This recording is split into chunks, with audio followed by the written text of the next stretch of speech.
About 3:20 yesterday afternoon, a man later identified as Mr. Tommy Beatles went into the City Bank branch at 8200 Quaker in Kingsgate, conducted some regular banking business, and then left the bank.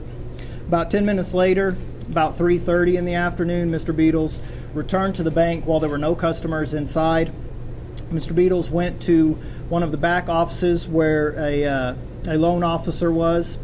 He entered the office with the loan officer, closed and locked the door, and indicated to the loan officer that he had a gun, and then he told her that she needed to get everybody out of the bank. At the time that he went into the bank, there were 6 total bank employees inside. Again, there were no customers inside at the time. Once he gave instructions to have everyone leave the bank, the loan officer was able to call to the front and have everyone else leave the bank. So 5 tellers did leave, leaving the one loan officer in the office with Mr. Beatles. Again, he did indicate to the victim that he had a gun.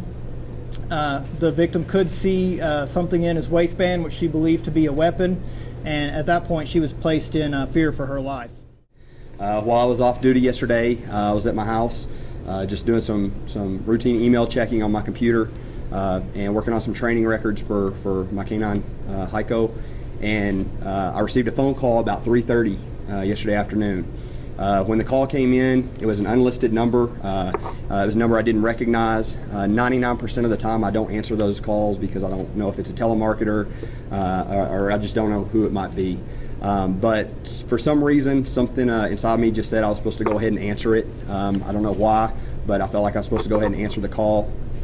So I went ahead and picked up, and there was a lady on the other end of the line, and she told me who she was and that she was with City Bank, and I just told her okay. And I could tell there was something wrong immediately. She sounded very scared. As soon as I asked what was going on, she told me that there was a man standing in front of her with a gun and that he needed to talk to me. And so I said, okay. And I asked for his name, and she told me his name was Tommy. I said, well, do me a favor, go ahead and hand the phone to Tommy. So while she was handing the phone to him, my thought process went from being off duty, hanging out at the house, to patrol mode, and thinking, what do I need to do to get my friend out of the situation. Mr. Beatles, upon being taken into custody, was arrested. He has been booked into the LPD holding facility on a charge of aggravated kidnapping, which is a first-degree felony. First-degree felony for aggravated kidnapping could carry a sentence of 5 to 99 years in addition to a possible $10,000 fine. Just on yesterday, and we just want to go ahead and confirm for everybody, there were no injuries stemming from yesterday's incident. Nobody was taken to the hospital. Our initial investigation shows that Mr. Beatles, in fact, did not have a weapon. He had a toy gun that he simulated to appear to be a real pistol.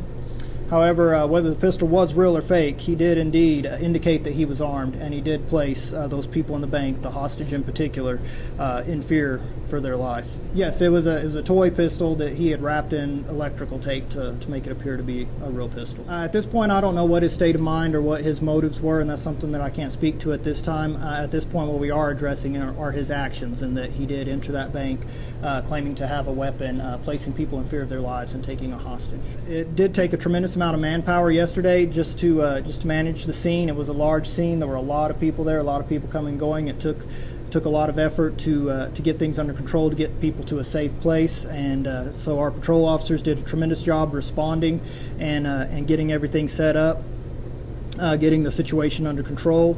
And at the same time, we had several patrol officers who were not able to partake in the call out itself, but they still had their regular patrol responsibilities that they maintained, and there was no loss of law enforcement service across the city thanks to those patrol officers. They did a tremendous job.